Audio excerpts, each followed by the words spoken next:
must be our goal and our guide. And all that we strive for as a human family, dignity and hope, progress and prosperity, depends on peace. But peace depends on us.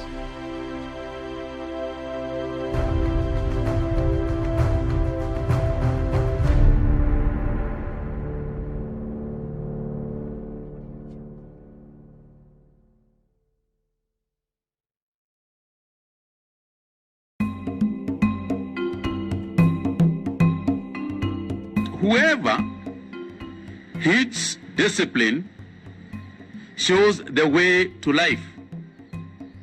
But whoever ignores correction leads others astray.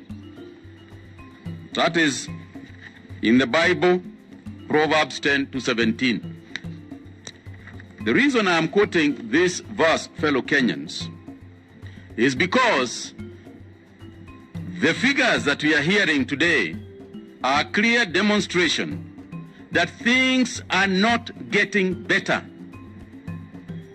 And people who are telling others that things are better are lying to them.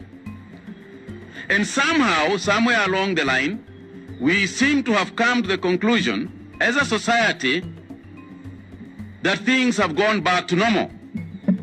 Today's figures show things are far, far from normal. Things are very challenging. And those who are exhibiting the indiscipline that I've referred to, leading others astray, are becoming a common phenomenon. The government of the Republic of Kenya has made efforts, concerted guidelines, and put it out to the public of the Republic of Kenya and the citizens of Kenya. Looking at the trend of what is happening and the events that are shaping around the modeling and the sample modeling of, and a comparison with other states in the world, globally Kenya has done very well. But there seems to be a culture of sliding back, a culture where people want to go back to their old habits. What destroys such an exercise? What brings it to a situation where people need to understand that it is not gone yet, it is here. The virus is here, is with us, is an invisible enemy. An invisible enemy for the people of Kenya to understand that they must help themselves, not help the government, but help themselves to fight the enemy. If we don't unite to fight the enemy, if we slide back to our habits, our behaviors, our eating pattern, our socializing pattern, our praying pattern, our stigma, fear, complacency, impunity. These are the things that are letting down Kenya and most of the parts of Africa.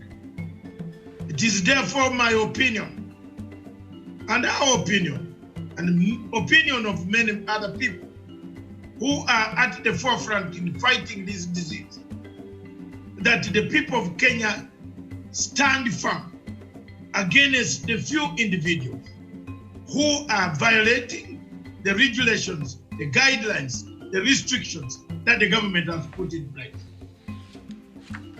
You failure to agree or to abide by these regulations might force the government to take more drastic measures that we might not know because we are not part and parcel of the government. But as the media, we sound what the government has said.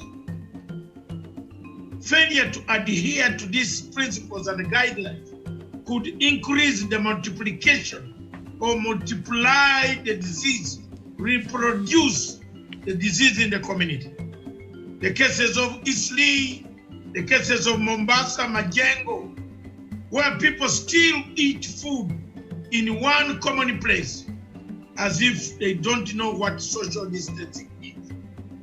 Such acts, barbaric acts, when you have been actually given the guidelines that this disease enjoys where there is company of being together, that this disease kills when you shake hands, that this disease kills when you cough without covering your arm, with the arm, that this disease can kill if you sit in a car with a person who is either a silent carrier, a passive carrier, or an active carrier. It is up to you, the people and the citizens of the country of Kenya, to adhere to Mutahi Kagwe, to listen to the Minister of Health. The cries are not very far. We know the situation might be difficult, and many people are talking of returning to work. I can see many cars in Nairobi streets, plenty of them coming back and the traffic jam building up, which is a sign that people have returned again to work. But is it the time to do so? It is up to you as a citizen. The legacy trend, therefore, myself and other people want to call upon you to desist, to deny these few people who break the curfew, who drink in estates, who break the restrictions, who ferry people, who sleep locked up in a house of about 50 people, who eat badly, who fail to wash hands, that there is no room for complacency, because virus COVID-19 does not choose whom to attack, does not tell you how to attack. It attacks you when you fail to listen to the instructions and the guidelines that the government of the Republic of Kenya has put in place. God bless Kenya.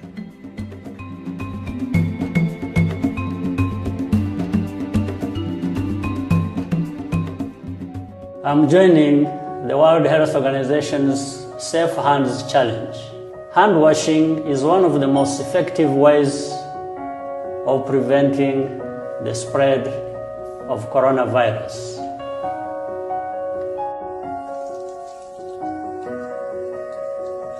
Wash your hands with soap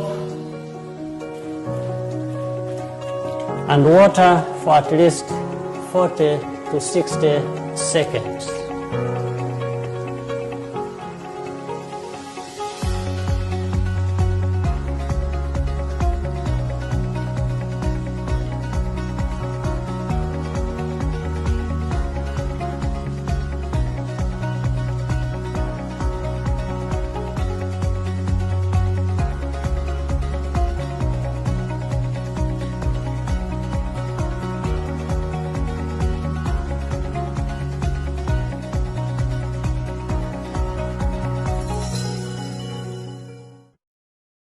In the case of China, small reforms have been going on all the time in the political system. We fix problems here and there.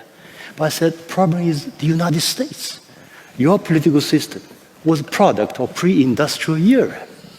And I made a forecast. I said, without significant, substantial political reform, my concern is, in your next elections, you will produce a leader worse off than George W. Bush. Yes. So it was you, it was not the Russians. Yeah. So this is the Chinese humble advice we can offer. But China is a civilizational state. I remember when Henry Kissinger wrote his famous book on China, he started with this quote. He said, my goodness, look at this China. It's different. China uses this unique language, which started 3,500 years ago. It's 1,000 years earlier than ancient Greek, 1,005 years earlier than ancient Latin. But these two European languages were dead languages.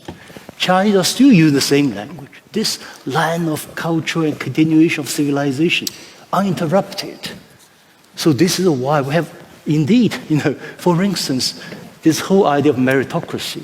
Why I say confident? I said with my debate with Professor Fukuyama, I said, if you look at the top leadership in China, we've just had the party's Congress, minimum requirement, 2 terms of provincial governor or similar position, which means you have to govern at least 100 million people, given the size of China, before you came to one of the top 7 positions, decision-making bodies. I said to Fukuyama, I said, with this Chinese methodology, meritocracy-based system, we can say with certainty, we can improve the system. There are problems, we can fix it.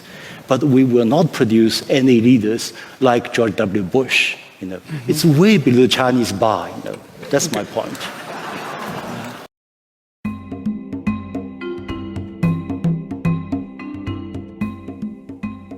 In the last 6 to 7 months, the war in Somalia has changed goalposts.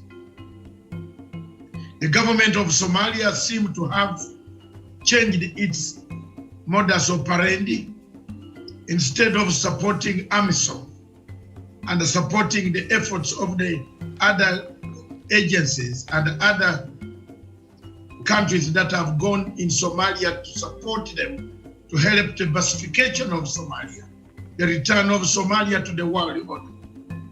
The government in Mogadishu has instead initiated a move towards fighting the same governments that went to Somalia to help them. A few weeks ago, the Kenyan government asked the international community to investigate the reports that were circulating in international media with concrete evidence that money was being channeled through so many sources, including those from Qatar, Turkey, and some other countries, Norway, and so on, that were trying to kill the peace that we are trying to build in Somalia. The Somalia crisis dates back in 1991, when Ziad Barre was toppled. The Americans came and did a half job, left it in our hands for us to solve. We have tried our level best. The nationals of Uganda, Burundi, Kenya, Djibouti, Ethiopia have all perished in Somalia.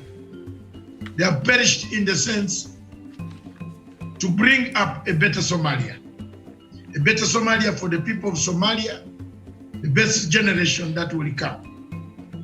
But these efforts are being hampered by President Mohamed Farmajo, who himself has turned on AMISOM and turned on Kenyan troops and made them enemies.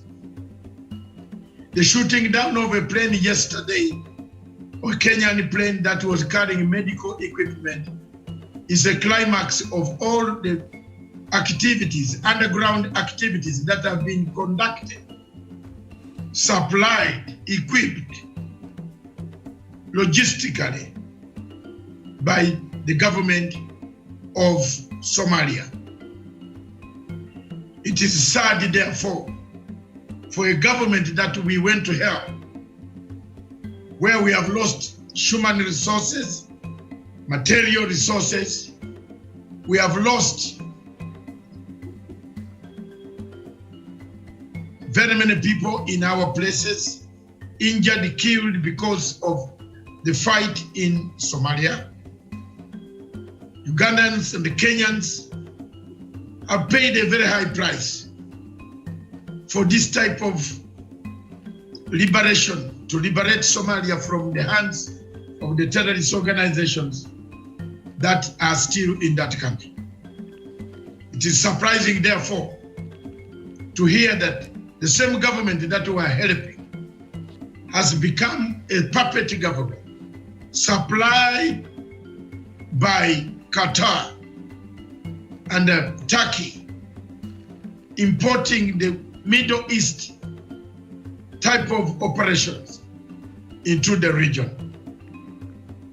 this region goes on, and it is bringing quite a lot of difficulties for the people of the region. As I said, the shooting down of the plane that was carrying medical equipment to help the people of Somalia who are dying at huge numbers and are reported very badly by the government in Mogadishu is a sign that there is some conspiracy between the militants who are government sponsored with those who are guarding in Baridera. The situation remains tense. We therefore leave it to the international community, to the African Union, to peace well-wishers, to find out the link and the thread, the Qataris, the Turkish, the United Arab Emirates, the Norwegians, what role are they playing in destabilizing Somalia?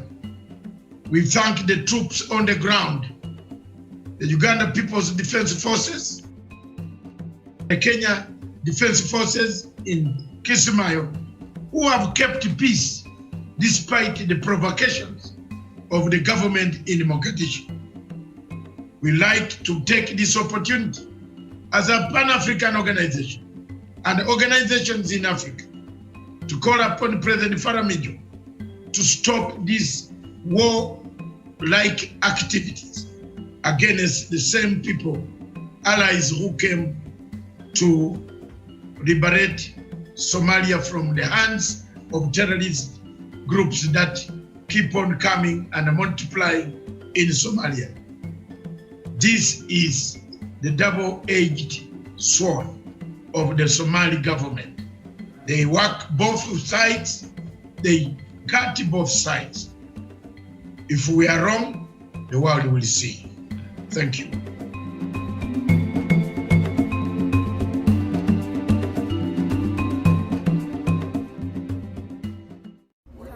Mi naitwa Brenda Cheretich na niko 26 years old. So I was the first patient to be confirmed with COVID-19, which is hiyo ndio disease ni iko caused by coronavirus. So I came out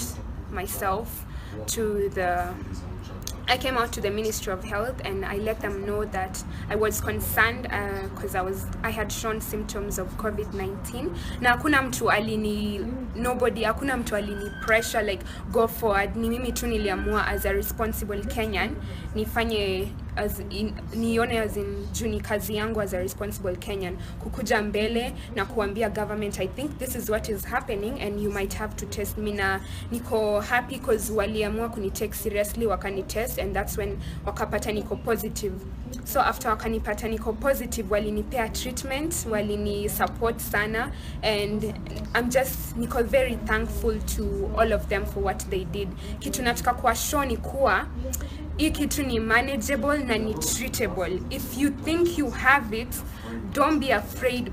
Usiogope ati watu watasema nini or that ati watu watani stigmatize. Hiyo ni kitu tu, it's something that ni normal. It happens to anyone and unaweza contract. It doesn't matter, unaweza kwa young, you can contract it. You can also be a child and you can be an older person. Hii kitu ni ya anyone. It doesn't discriminate. I discriminate based on age, ati when, how many years, or gender ama ethnicity. Hii kitu ni ya kila mtu, but because we are really trying to fight hii coronavirus, it's also part of your responsibility kama Mkenya ukwe responsible na ukuje out with your story. Because mmeona mimi niko confident with my story, right? Sijaogopa anything. So that's what I would like to tell you guys now, because najua kuna patients sahi wana receive treatment and they wanaweza kuwa a little overwhelmed. Najua it's normal, it happens to every patient. Nataka tu kuambia stay strong because the doctors wanajua what they are doing. Unaweza fikiria they don't know, but they know what they are doing. They're constantly wako talking on video conferences, on phones na experts from other parts of the world. Unafaa tu kuwa trust and be positive. And thank you to everyone mwenye ameni support through this journey, and also for the CS pia yamekuwa very supportive, and I would just like to tell anyone, msistigmatize anyone, don't kabisa, and be strong.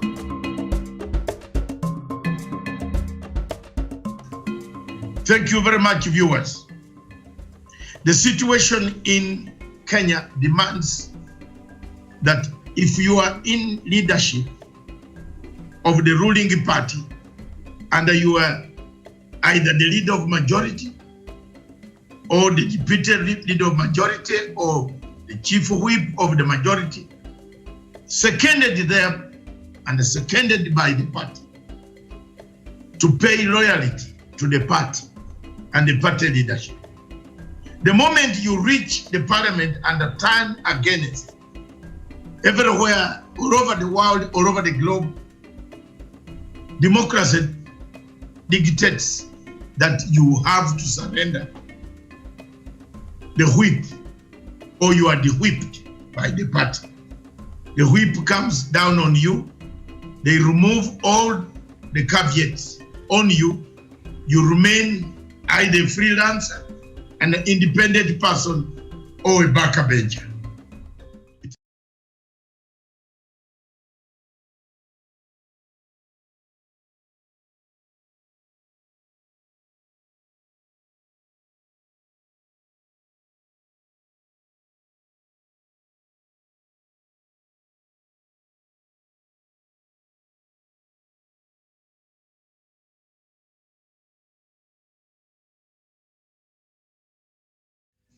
Good morning, viewers. Welcome to Punchline Africa Television, broadcasting all the way from the Republic of Kenya. In the political command center is Dr. David Matanga here, and in the headquarters of Punchline Africa Television is none other than Miriam Ogut, miles away from me. Thank you very much. Good morning. Again, in the Punchline headquarters, good morning, Radio Punchline Africa. Pambe Makanga, all the way on the instruments of Radio Punchline Africa.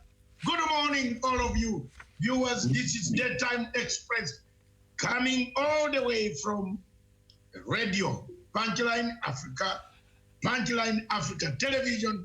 We are on air throughout 24 hours. If you are not on TV, we are on that radio. That's why today, this morning, we wanted you to know the man behind the good news, the good English, the good Swahili. To all our soldiers in Kismayo, Mogadishu, Baradera, all of you, listen to this. The music, 24 hours. This is your radio to enjoy while you are guarding the borders of this country, while you are guarding against terrorism, while you are fighting COVID-19. Viewers, this is it. This is the only station in Africa that opens up in the morning with joy. And let's have the joy. There is always joy when there is agony. There has never been permanent agony. There's always joy. I've been the whole night studying the figures of Kenya. 936. And as I tell you, I'm a student of comparative political science. I look around and I see graphs, 10 graphs. I take like 3 hours up to about 4 a.m. Now, I looked at the figures. If we go the way we are going in Kenya, hapo, if we do that way, we are doing very well. There's hope. But today, this morning, before Miriam reads the figures, I want to call upon I, as a journalist, as an investigative journalist, as a friend, an African, we call upon Kenyans to be disciplined, continue to increase discipline. 21 days is not too far. 14 days is not too far. At least discipline yourself, wash your hands, self-distance yourself. Sit at home if possible. You are brought back at the cars again on the road.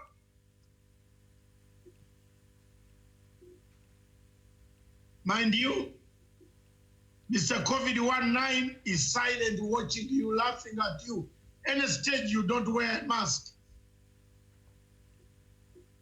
Our role as journalists is to just say loudly what the government has said.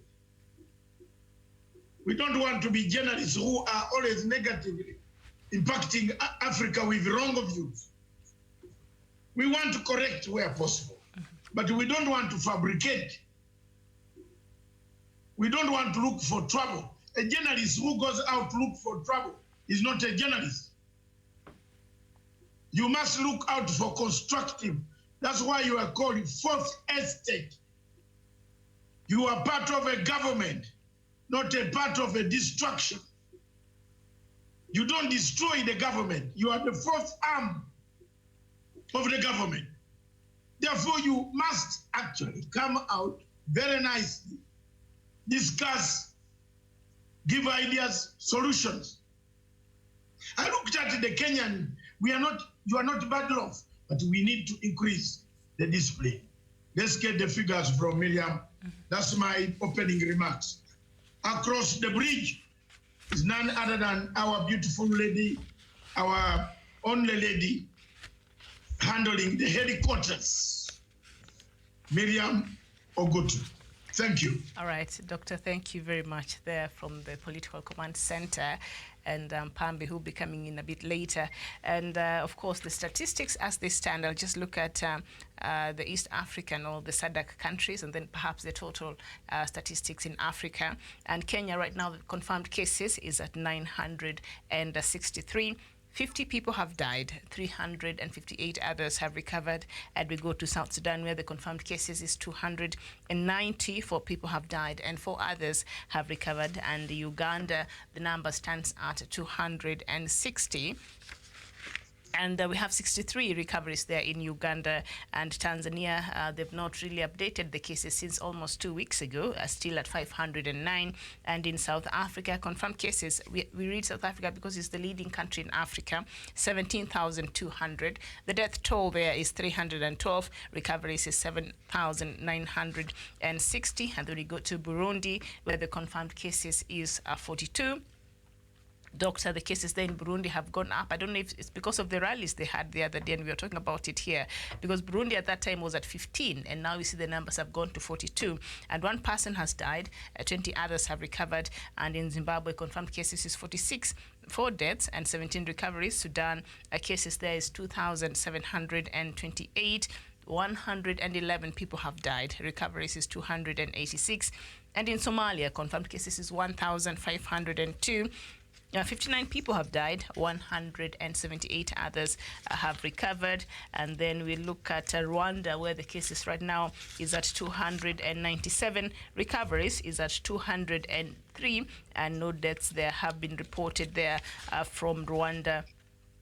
And the total statistics in Africa as we speak right now, confirmed cases all over the continent is at 90,962. The death toll in the continent is 2,898. Recovery is 35,599. And infected countries, all of us, we are all infected. We do not have any country that is virus-free. However, 11 countries have recovered, have recorded a complete recovery of the cases. So perhaps we should look at this, Doctor, and see these 11 countries. What is it that they have been doing that have worked for them? And what can we borrow the rest of the countries who are still trying to manage the COVID-19? Thank you very much. Thank you very much.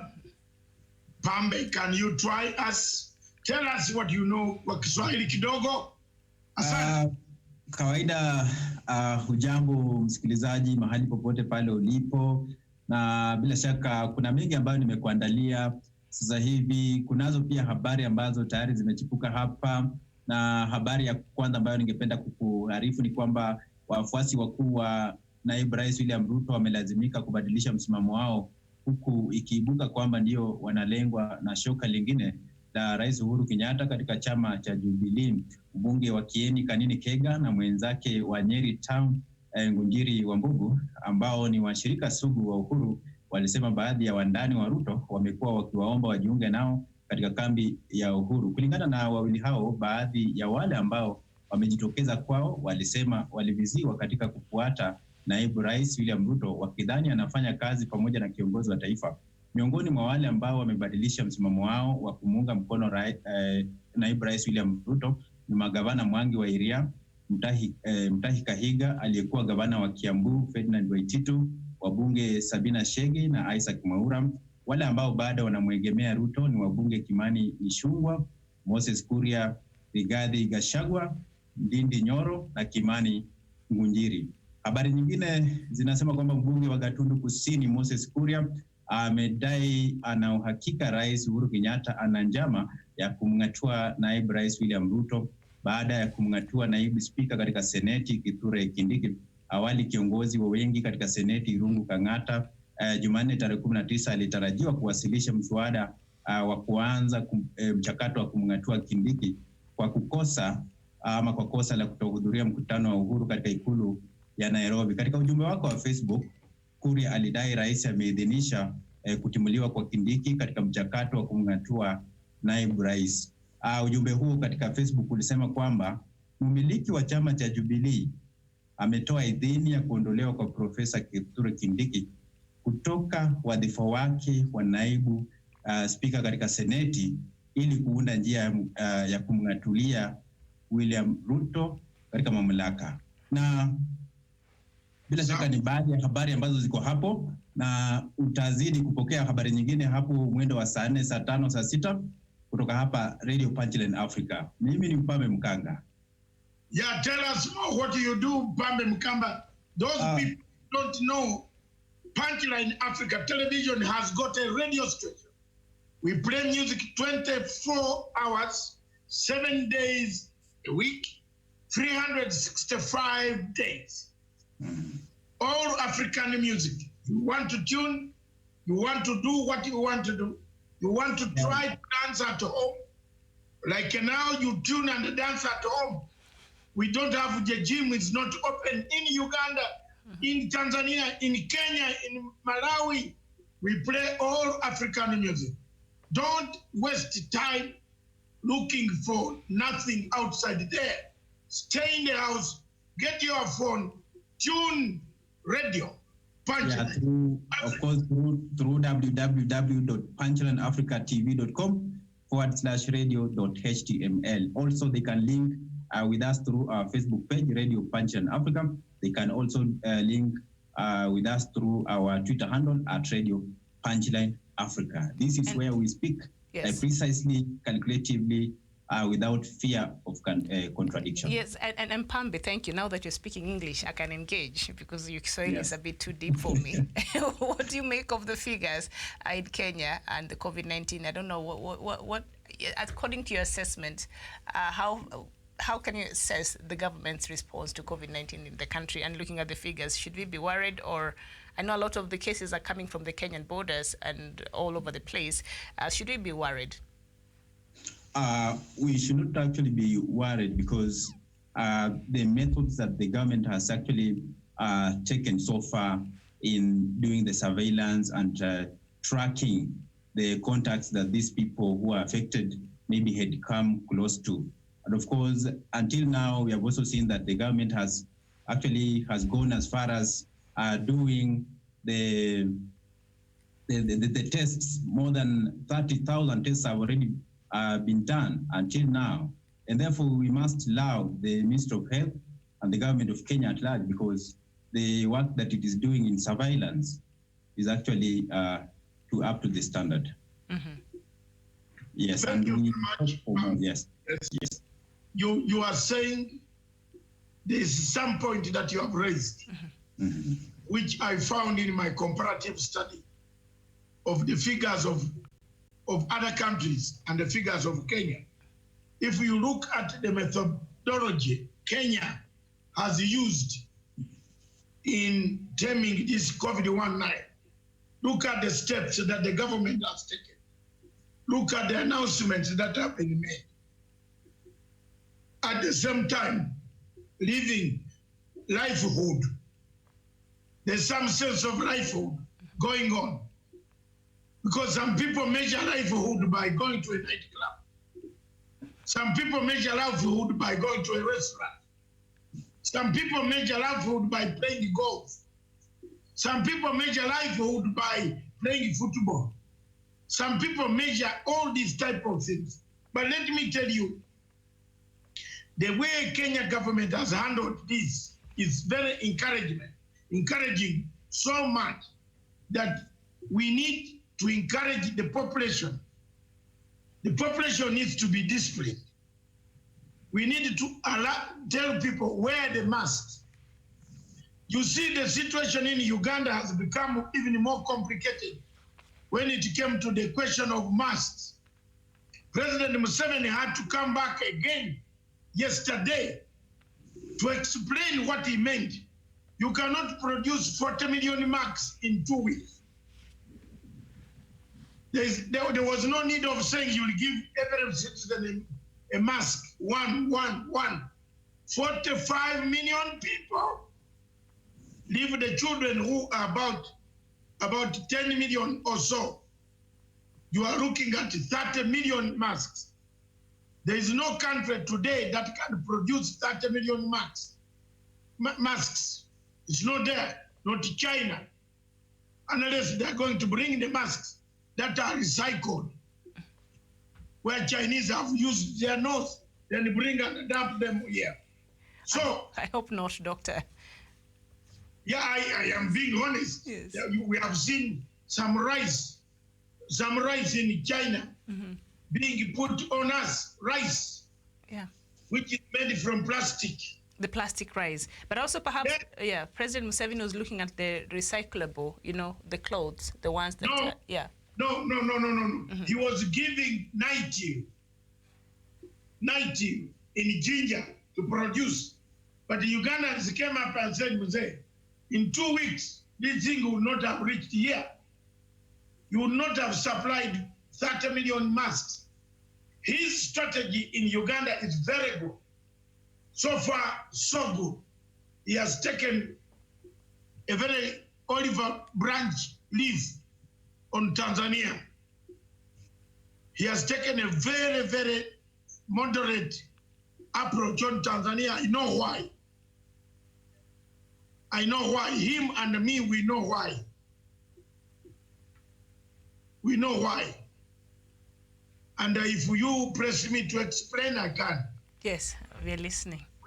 We have roots in Tanzania. Some of us grew up a bit in Tanzania, 78, 79, running in the bushes of Tanzania to remove the government that had cut our tongues, our legs, our limbs. So there is a soft approach by President Museveni on Dr. Pombe Magufuli. John, we have not gone so hard. So many people have tried to tell me to go hard. I'm just being very like that. But I am using a technique. Most of my people in Tanzania, whom I know, either they have been removed from government or they are not there. Mahiga was one soft man. Membe was one soft man, friend of mine. I'm remaining with Chikwete. So I will go slowly to Chikwete. And then there's a man called the President Mkapa. Great man. We have to go through these other elders to say, hey, we must handle Tanzania in a peaceful way. We must handle it so that we don't reach an antagonistic. Let me tell you frankly, people have told me, because this is a show for talking about regional issues of COVID. Tanzania and Kenya, they have never been together like South Africa and Kenya have never been together. If you're a Kenyan and you're in South Africa, and there is a riot on the streets of Johannesburg, they will kill you first before they kill a Ugandan. That's a fact. That is a fact. There is natural rivalry between Tanzania and Kenya. It has been there during Jomo Kenyatta. It was there during Moi a bit. Nyerere brought it back. Why I'm saying this is I remember we arrested in Mombasa. We arrested in Mombasa long time ago, and the Idi Amin demanded our to be airlifted, rebels. We are caught in a hotel in Mombasa plotting to go to finish Idi Amin. So they captured us in Mombasa. And Amin called President Jomo Kenyatta to, by then, no, President Moi. Yes, 78. Yes, very early. 78, yes. Said, bring them back here. Ah, no. Jomo Kenyatta said, Hakuna. Nyerere had to fly into Nairobi for the release of the Ugandan rebels. And Amin said, okay, now I will show you the reason.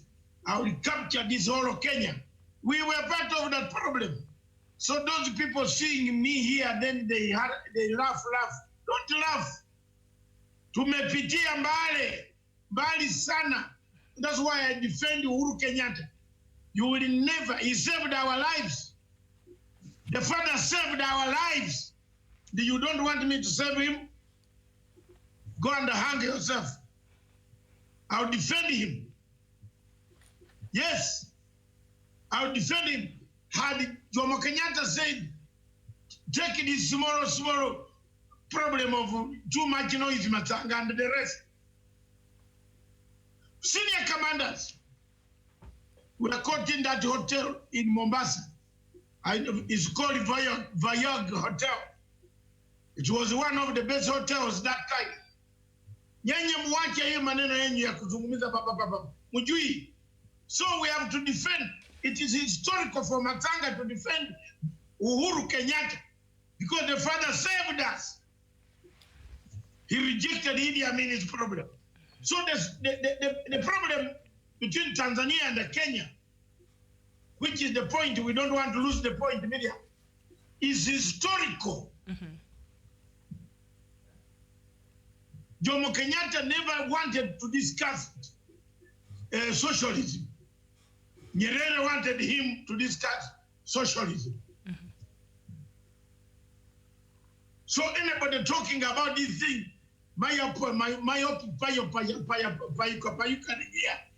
first go back and read the history. You have never been together. Kenya and Tanzania have never walked on the same path. You arrive at Dar es Salaam International Airport on Kenya Airways with a Kenyan. There's a time I went for a holiday with a Kenyan person. Don't ask who, but with a Kenyan person. I was cleared first, quickly. So this person, I looked back, the fellow was not coming. So with my poor Swahili, nilianza nasema jamaa, ndugu zangu, shida gani hapa bwana? Nataka naenda kazi bwana. Naenda kazi. Shida gani? Huyu mnamnishikia kwa nini? Ndugu, bado tunaangalia makaratasi hii, passport hii. I said that this is a Kenyan. This is a Kenyan. And I said I've come here to go and see Left General Muzuguri. And he's waiting for me. His son is waiting outside there. Mnanicheleza bwana. This is when the immigration office in Tanzania say, haya mzee, lakini huyu. And they said, but this man. So I asked the problem later on in the car. They said, why were they holding your passport? They would say, it was issued from Kenya, they wanted to cross-check. So the problem between Tanzania and Kenya is huge. We have it didn't start today. It started in those days of Jomo Kenyatta, Nyerere, although they were statesmen of East Africa. The late presidents never showed too much antagonism. But you could see their policy on South Africa, on Namibia, on other places, until Kenya brought Namibian. Kenya started picking up when Mzee Jomo Kenyatta allowed Namibian freedom fighters to come here. Then the relationship with Nyerere became stable. Otherwise, Tanzania and Kenya, they have never been on the same wavelength. Two, Tanzanians grew up in a different society. Jermaine, I want people to understand this. They are socialists. They grew under Ujamaa. The Ujamaa villages have taught them manners, behavior. If the president says, washa mikono, mara tano, watawasha. If the president says, hakuna corona, watakubali. Yeah. And that is where I have a problem with. To understand that. Yes. Because some people are yapping. They have not understood. Even boys of yesterday who don't even know to spell Tanzania and how Tanzania became Tanzania. They are also yapping. If you ask them on Facebook, how did Tanzania become Tanzania? They don't know the year. They don't know. They don't know. Shirazi Party united with Tanganyika TANU to make CCM, Chama cha Mapinduzi. They don't know. And they are yapping on Facebook. I'm fed up with people who yap. But doctor. That's why this morning, first, let me finish it. Yes. This morning I wrote my article at 5 a.m. and I said, Miriam, as we come to the newspapers, if you have not read Nero, Emperor Nero, you have nothing in the brain, don't comment. That's what I'm doing now on my Facebook. Don't comment if you don't have anything in your head. So, coming to COVID, Tanzania, you must be careful. Museveni is playing a careful watch and see. Watch, he doesn't want to antagonize Nyerere's grave but down in Butiama. So what the President Museveni is playing is, the only mobile unit right now, the only mobile laboratory in Uganda. You know where he has taken it? Mutukula, at the border. At the border. It's the only place in Uganda which has a library, a laboratory that tests you in 45 minutes. And you are out. While we wait for more vans to come from Maraba and Busia. Kenya and Uganda, we understand each other. Apart from the day Idi Amin wanted to come down and come as far as Naivasha. There is no other acronym that we have had. The other thing is the Casimora Island on Mujinga. That can be sorted out by leaders, by people, all of them fishing. They can fish, let everybody fish.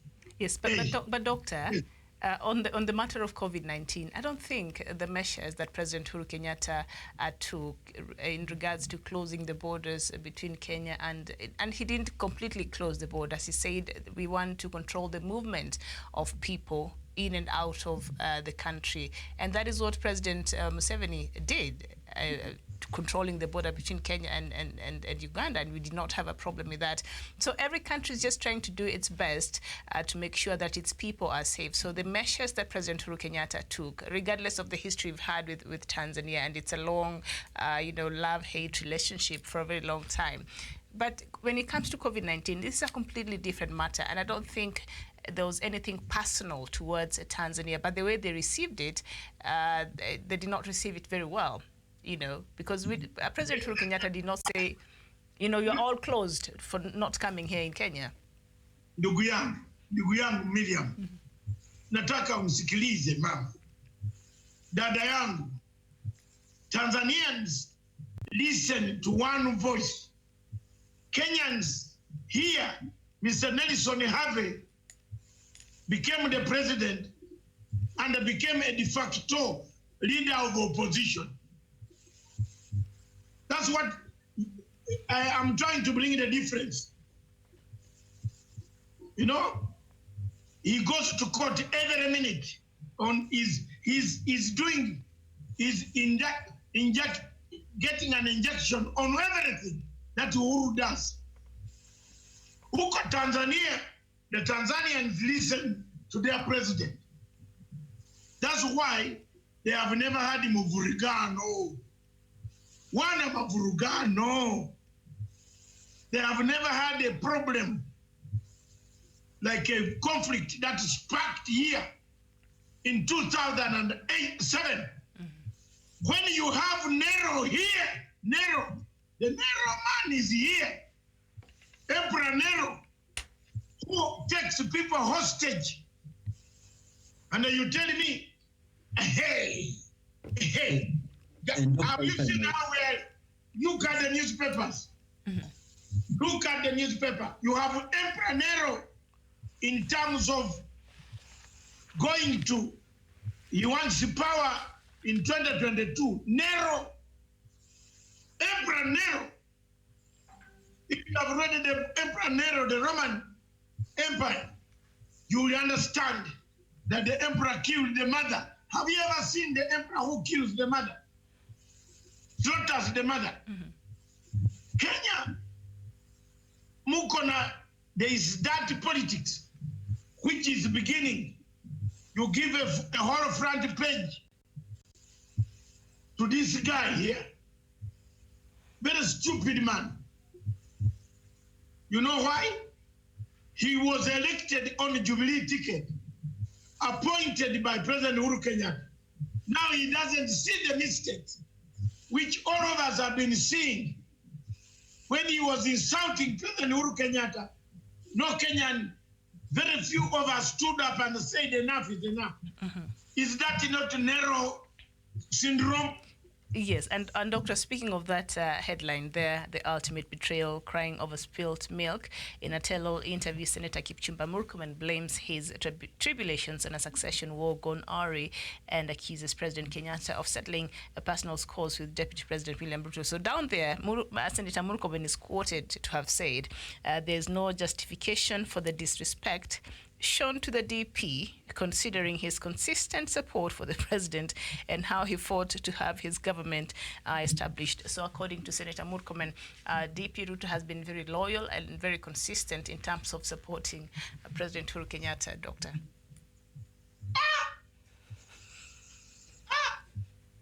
Can you excuse me?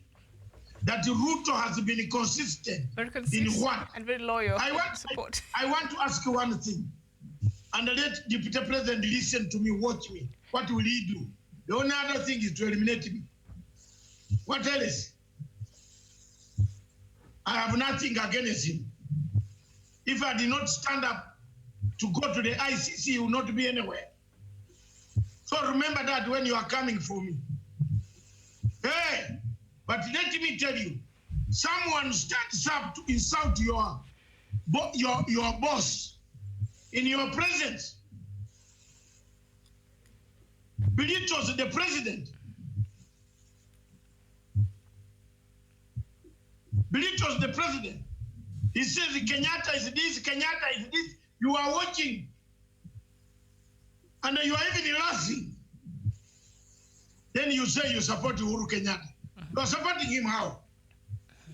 How?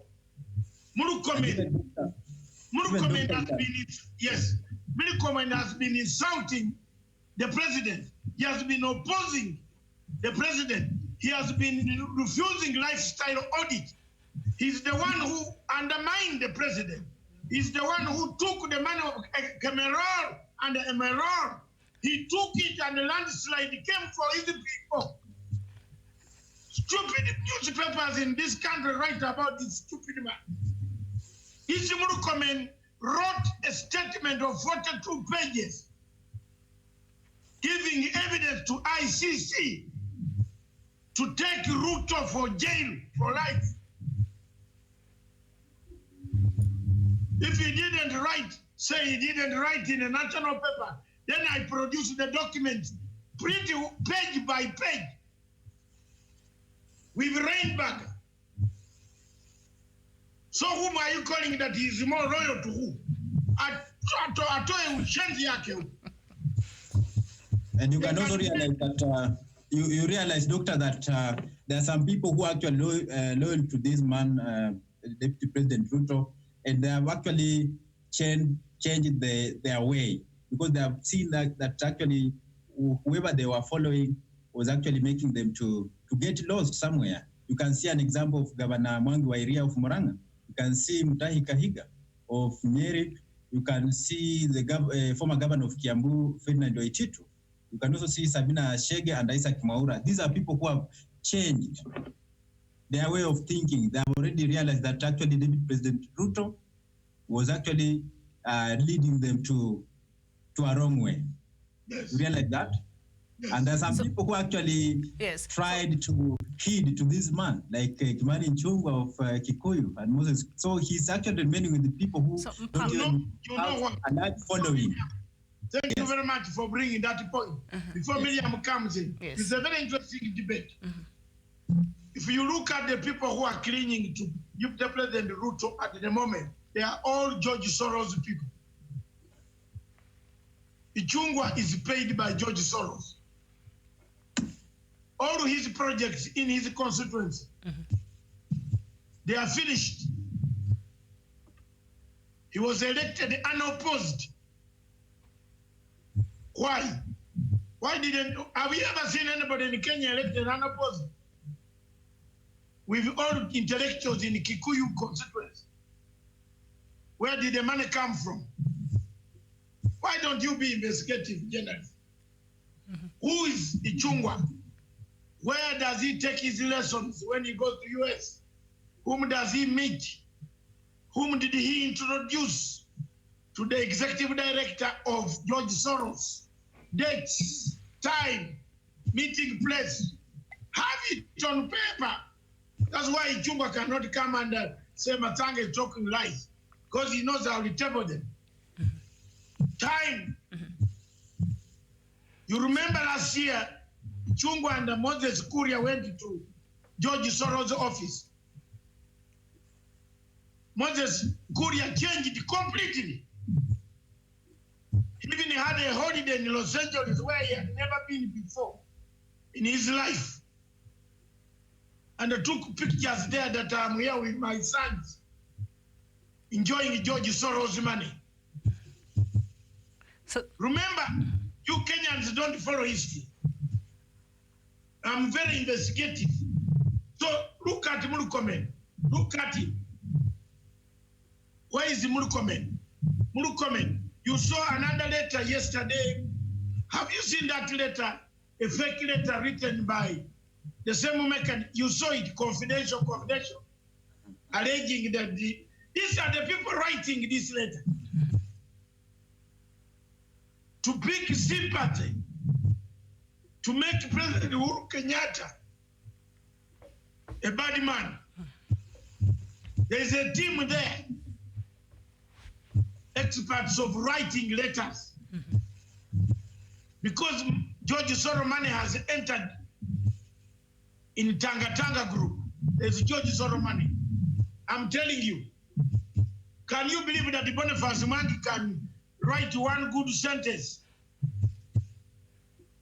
in favor of Ruto? You're a Kenyan, tell me. A man who took Ruto for the Western Hotel in court, and they started hammering each other openly. Now Boniface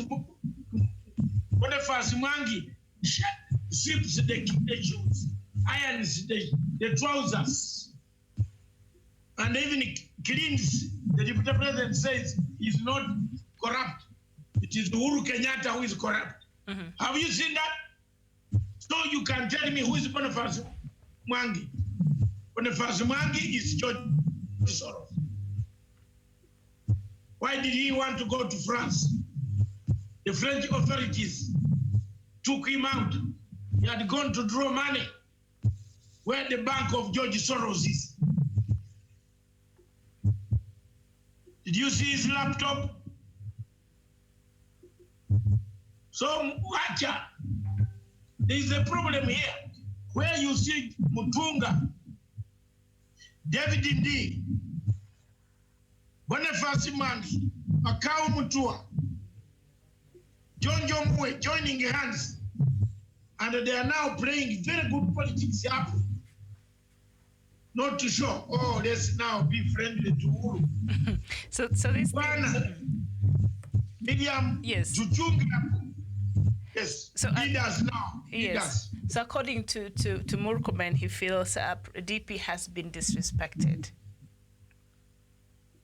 The DP has done what? Has been disrespected, I guess, by President Uhuru Kenyatta.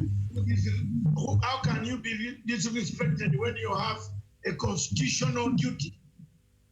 The deputy president's position is constitutional.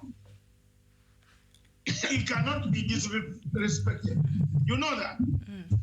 It is him who has created people. There's a radio. It is him that has disrespected the president. He should not have allowed these guys ever to come and insult the president media. They belittled the president, and before we leave this subject of betrayal, the betrayal came from who? It came from Murkomen. So let him carry the cross. Thank you.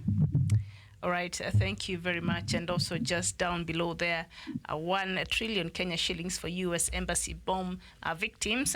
Punishment, some 16 Kenyans sent to benefit after U.S. Supreme Court ordered Sudan to pay punitive damages to victims of the 1998 attacks on U.S. embassies in Nairobi and Dar es Salaam for sponsoring terrorism. And I think this is something that the U.S. has been flaunting, if at all Sudan wants to be removed in that list of countries sponsoring terrorism. So Sudan now has been forced to pay that money, and will be paying this money to the victims of the people who suffered after the bombing of the U.S. embassies in Nairobi and Dar es Salaam there. So Sudan will be giving a whole 1 trillion Kenya shillings. That's a lot of money right there. So as we wait for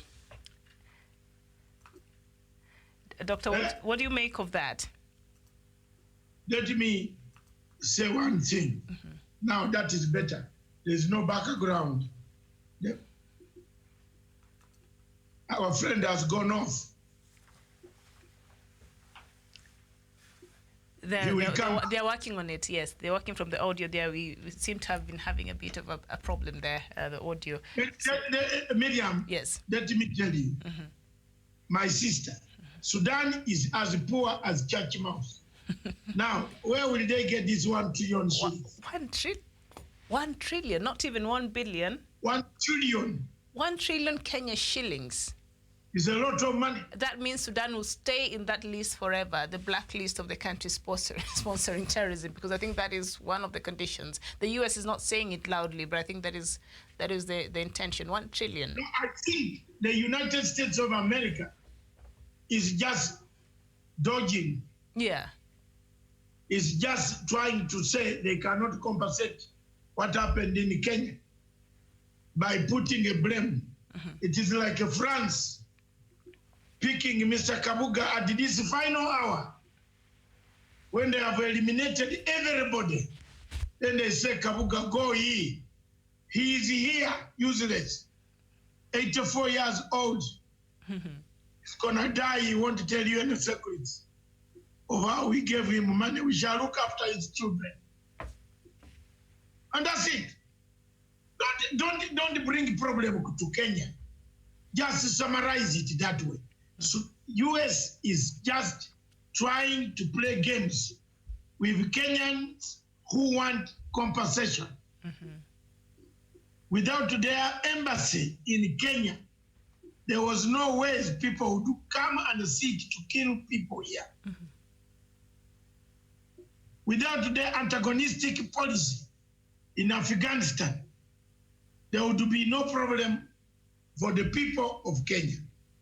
If they have a problem with Sudan, let them sort it squarely and pay Kenyans, but not to shift the blame for Kenya and Sudan to start hammering each other over this money. You remember that has been how sour the relationship has been. It has always been the contentious issue. Whenever Kenya Foreign Ministry tried to get this thing done, Miriam, it becomes a very big story. So obviously Sudan cannot afford 1 trillion. That's like a whole budget of Not Sudan, is Sudan. Yes, Sudan. Cannot afford 1 trillion Kenya shillings to pay. It's not there. Cannot afford to do that. So all what they are going to do, they have frozen money there. You know now they don't want to return that money.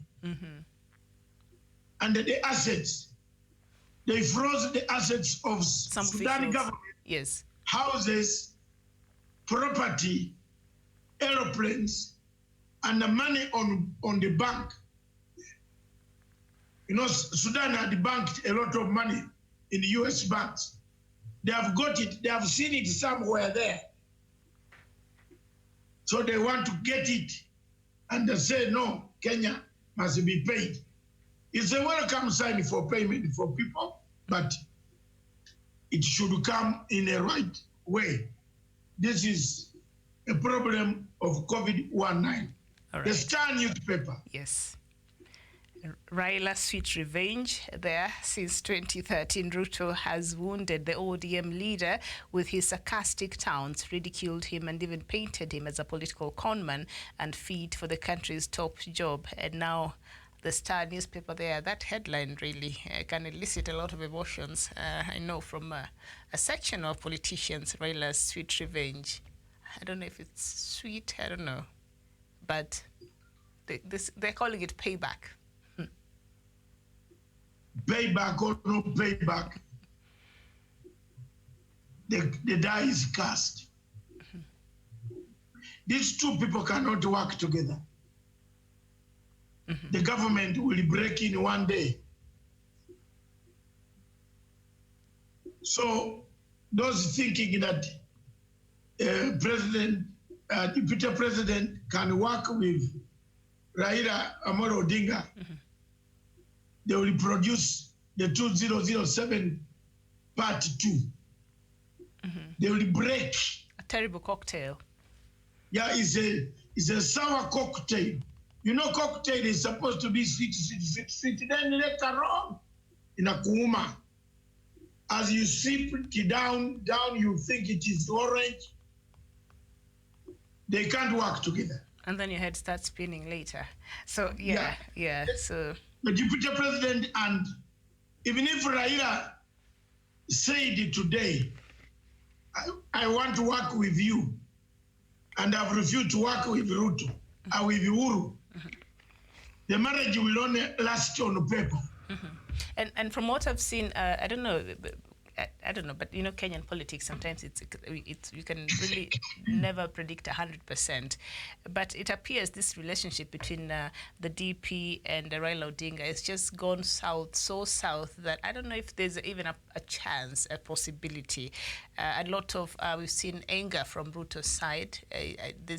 He harbors a lot of anger and sort of revenge towards Raila himself. And I've never really understood where that anger comes from. Maybe part of him finding himself in the ICC because he really fought for ODM at that time. But there's Ruto always, when he speaks about Raila, some underlying anger that you can see from his face. I don't know if he can overcome that anytime soon. And maybe, I don't know. But for now, according to this headline, Raila Odinga is now Uhuru's political confidant. Now, this is a headline that will spin off a lot of heads today. Political confidant. Yeah. Yeah. There's nothing wrong with that. He's taken a step. Supporting President Uhuru Kenyatta. Yes, he has now taken a step. He took a handshake for the sake of the country. He is a confidant. Yes. That is not a doubt. Yes. And as I told you, politics, there is no buying friendship. Friendship comes automatic with the views of that day. Yes, you're the friends or not. Yes, and that friendship between the former Prime Minister with President Uhuru Kenyatta is a friendship you cannot tackle against. Even when you are in the ODM and you try to break it now, nobody in Kenya who in the right mind would like to go to the streets again, would like to see what we saw. People are looking for unity of purpose. You can't look for unity of isolation. Unity of isolation. You know, have you ever heard of that? You are united to be isolated. Unity of purpose. Nobody wants it. Of bringing everybody together. And so up there, just beside that headline there, Broke Sonko tells court to unlock account. Nairobi Governor Mike Sonko says he isn't able to buy groceries and support his family after his bank accounts were frozen. Through lawyer Harrison Kinyanjui, he wants orders issued on February 6th set aside to enable him to receive his salary. On February 6th, Justice Luka Kimaru froze 10 of his accounts holding about 18 million Kenya shillings, suspected to have been acquired fraudulently, and the funds were deposited in 6 accounts at Equity Bank, 3 at Diamond Trust Bank. And the order was granted after the Assets Recovery Agency cited suspicious cash deposits and withdrawals between 2017 and 2019. Governor Mike Sonko needs to go have his salary, his groceries. He's broke. But he's being paid half salary. He's saying even his salary account has been frozen, I think. So which account does he want to open? And he has 10 accounts. It's a lot of accounts for one person. Didn't Sonko see the ruling of the Supreme Court? He's lucky to have even the house where he's staying. Because at the moment, these guys they can even come for the house where you are staying. The Assets Recovery Agency. Yes, they can do that. So let him just, keep off. If I were him, I should borrow or sell this Sonko recovery unit. Rescue team To the government. Because the government needs those ambulances. But and I give the money to my children to go to school. Otherwise, you should not antagonize this thing. The law in the Supreme Court is already passed that they have a right to confiscate your things. And the and they can come for them. That's the price of being a Mafikizoro, running from one group to the other. Sonko was a very good man. He should have stuck in his group up to the end. All right, and up there on the Star newspaper, Kenya forced to bear the cost of testing Tanzanian truck drivers. And I saw Mutahi Kagwe addressing that yesterday, and Kenya is incurring extra costs testing Tanzania truckers at border entry points, Health CS Mutahi Kagwe said yesterday. Kagwe, who was announcing the latest COVID-19 cases, said a mobile laboratory received from the East African community will be installed at the Namanga border to reduce the truck's backlog. The CS said Kenya had 51 new COVID-19 cases, bringing the total to 963. 22 people were discharged from hospital yesterday. It continues, but but I saw how even Mutahi Kagwe, okay, this is what he said, I'll quote him. There was an attempt for us to escort these people, but that is something that is going to be extremely expensive. But if situation demands it, we will do that.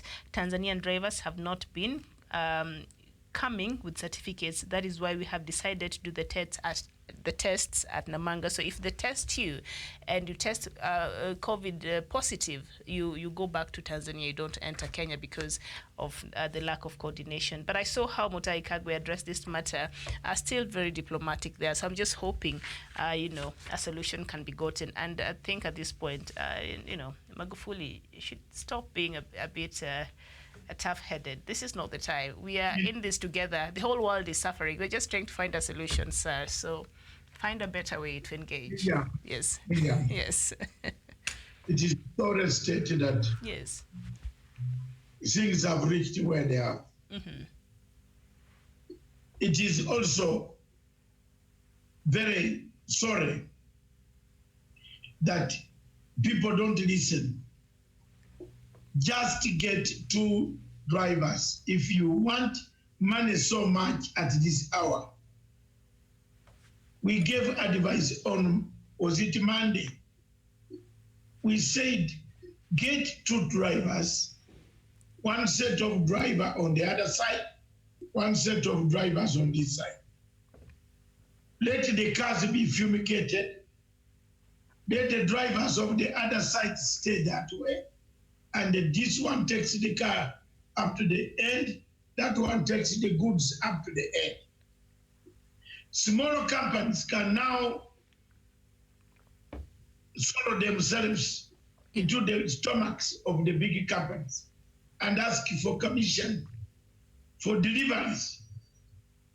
Or alternatively, just wash your trucks properly like some of us have done, and we have left them, give the kids, wait until Corona is over. Why are we wasting time on this Tanzania thing? That if the drivers, the owners of the cars want goods, if indeed Kenya wants goods from Tanzania, and the Kenya wants to take goods to Tanzania, let them make that arrangement the way I'm saying now.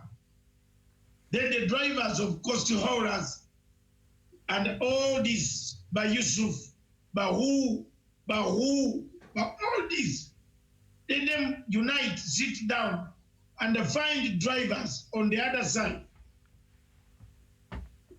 Or alternatively, let the government put a unit that escorts all these trucks in a go. No more traffic from Mombasa. We know the trucks are going. We give a day, they can go, leave Mombasa today, and we say the whole of Monday, all cargo will leave. And we park them at Malaba border, or we park them at Namanga border, or we park them at Lungalunga. Then we again wait for 4 days. We say the goods coming from the other side come on Tuesday. They are all also escorted. We can have a mobile patrol unit in each town that makes the drivers don't sleep on the way, or they rest, and they rest in their trucks. Eat in their trucks. When you have already done checks, you have tested them of COVID, deliver them to Mombasa. If you do those 2 routes, 3, 4, people will get used to the escorts. And then you'll see everybody trying to get into the line to be escorted. Whether at night or not, nobody will steal your truck, because you know why trucks rest. It's not because of the rest. It's because they fear some areas.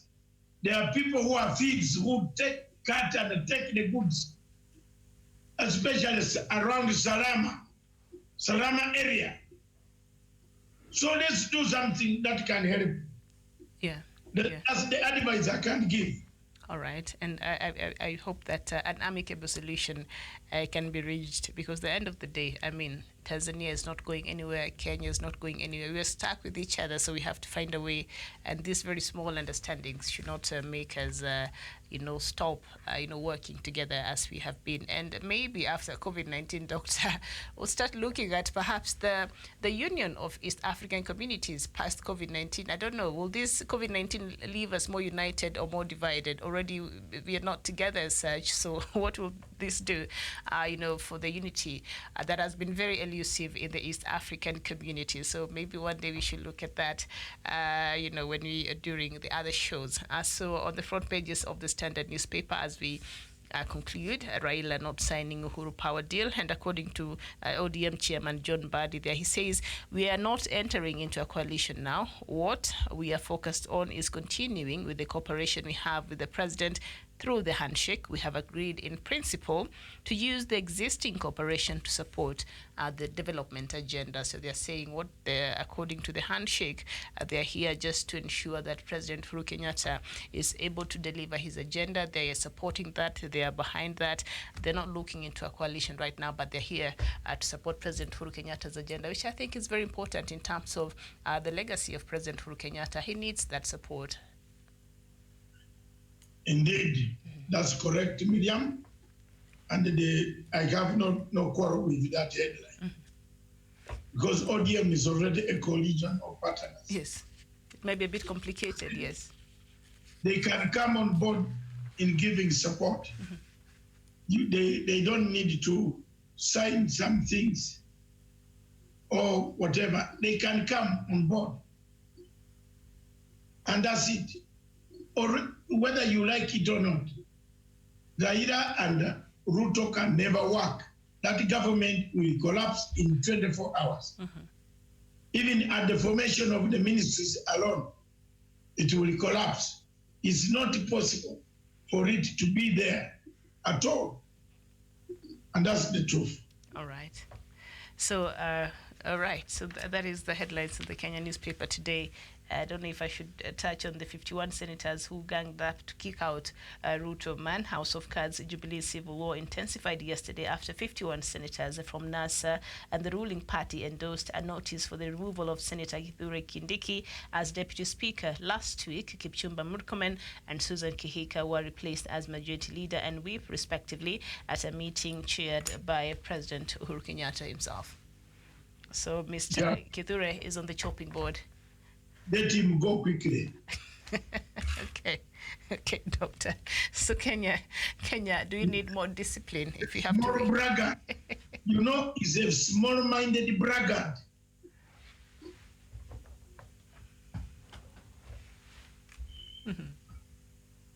Yeah. And a very, very elusive cheat. Let him say he never cheated me. Doctor, you've had a lot of bad experiences with a lot of our politicians. They just, you pay their bills. You don't know this ICC thing. Yes. That's when you do a lot of them, yes. Let me tell you, my sister, all these things I'm telling you, I don't want to cry tears. I have had very bad experience with almost the Kindiki and the Murkomen are real thieves. Kuiba. And they know.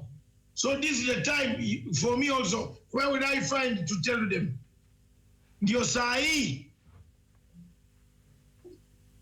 They know what they did to me. So let them pay the price. That Kindiki, when we were going to the ICC at the beginning, he did not even have a nice suit. I am the one who took him to the shop to buy one. After that, when he got money, he started swelling. He got this senatorship through the work of ICC. That's why Ruto chose him. But he forgot that some of us who came in to fight ICC, whose notes they were cheating, they were collecting material from me. And they go and defend, they earn their living. But at times when you collect material from a man, come back and say thank you.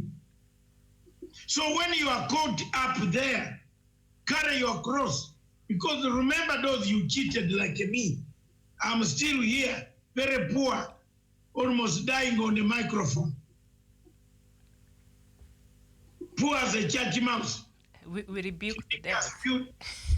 Kindiki has built houses, he's bought property out of Matanga's knowledge of ICC. He didn't have a clue. They used me. So you are saying I have had a problem with almost, yes, because one of the problems that I have, I did not know that in Kenya when you come, you must sign an agreement. You people, Kenyans, were brought out like a bazungu. The first thing a Kenyan lawyer asks you, and when you go to his own office to say, I am choosing so and so, he said, you have an agreement. Kwisha.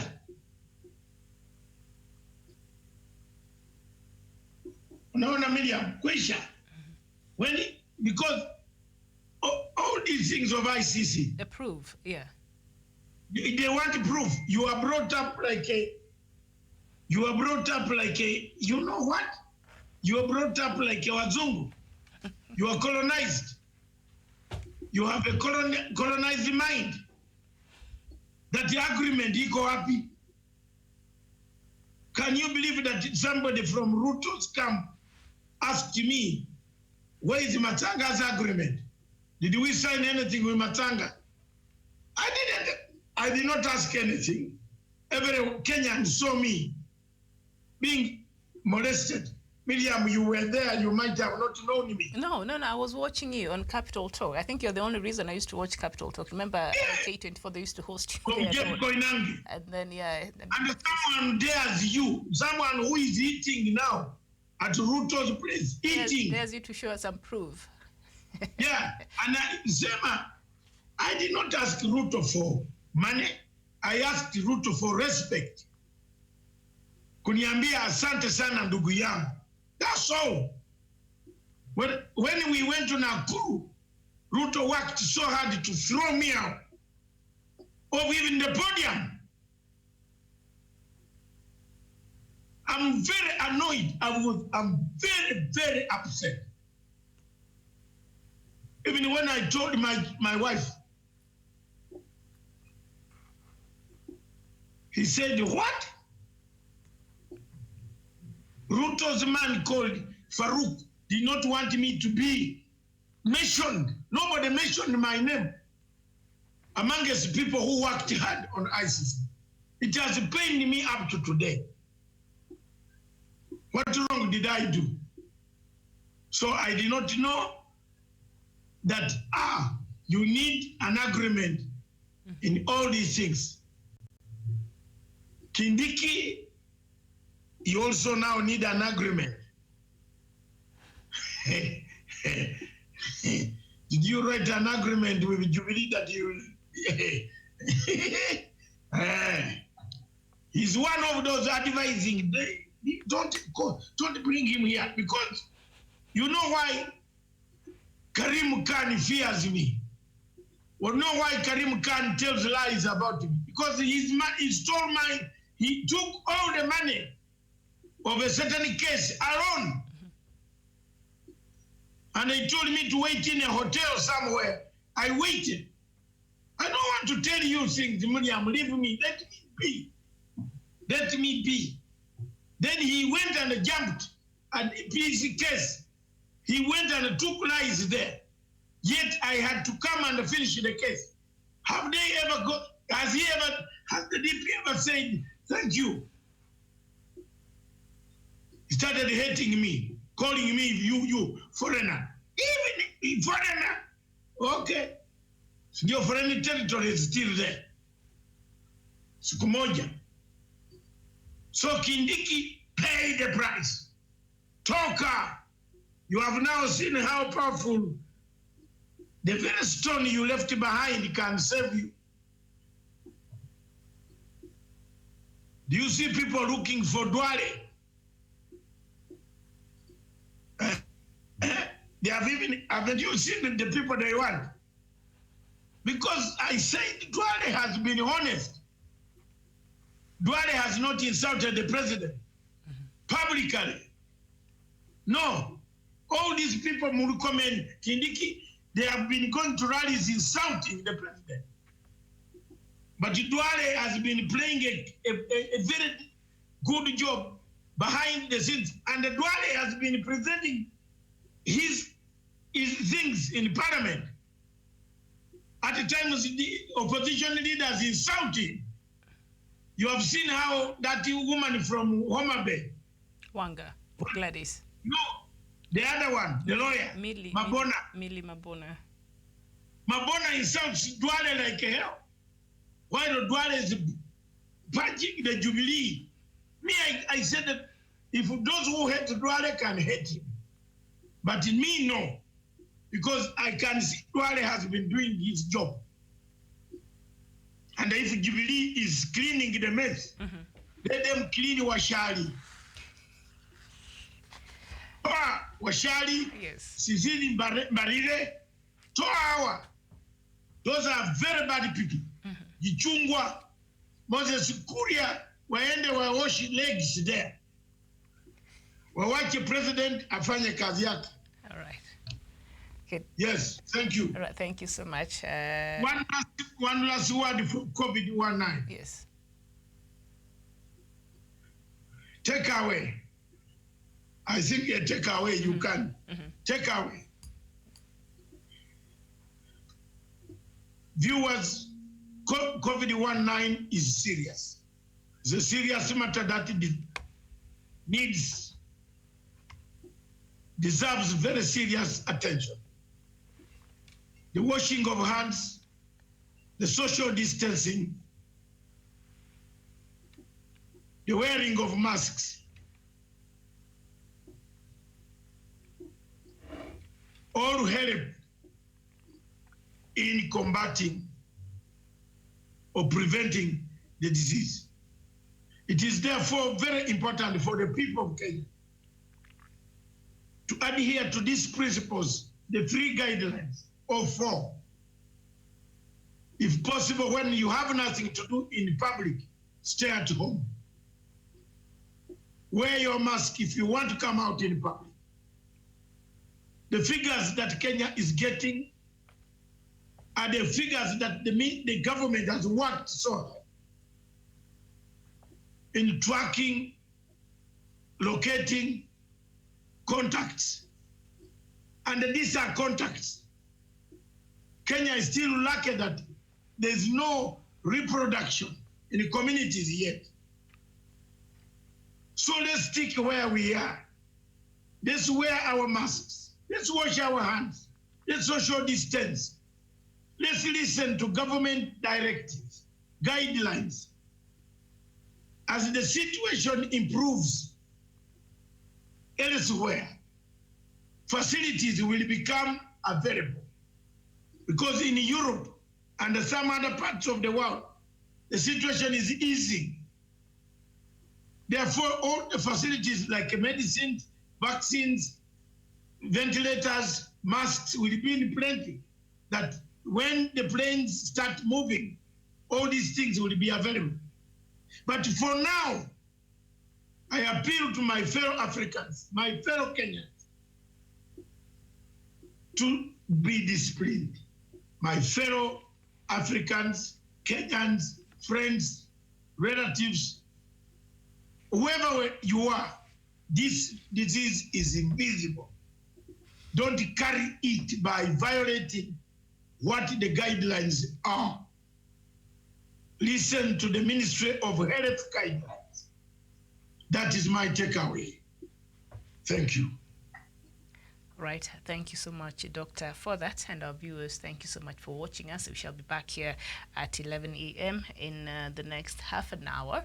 So I hope you shall join us then for another edition of Good Morning Africa. And I think it will be diplomatic leaks, and we shall be looking at... yes. On the screen. Yes, even as you wait for that to be brought there on the screen, the topic for 11 a.m. will be the Kenya-Somali case is a hot potato for the UN Security Council. So that is the topic that we shall be deliberating upon. So I hope you can join us then. Thank you. I love it. I love to join you. Thank you.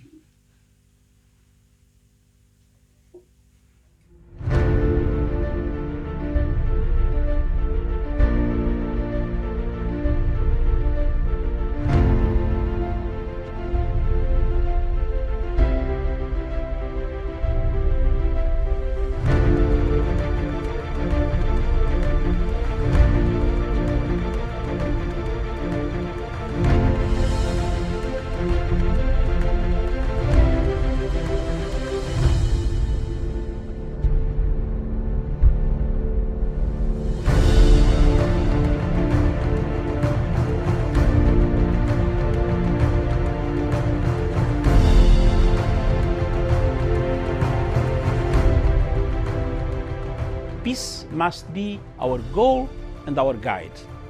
And all that we strive for as a human family, dignity and hope, progress and prosperity, depends on peace.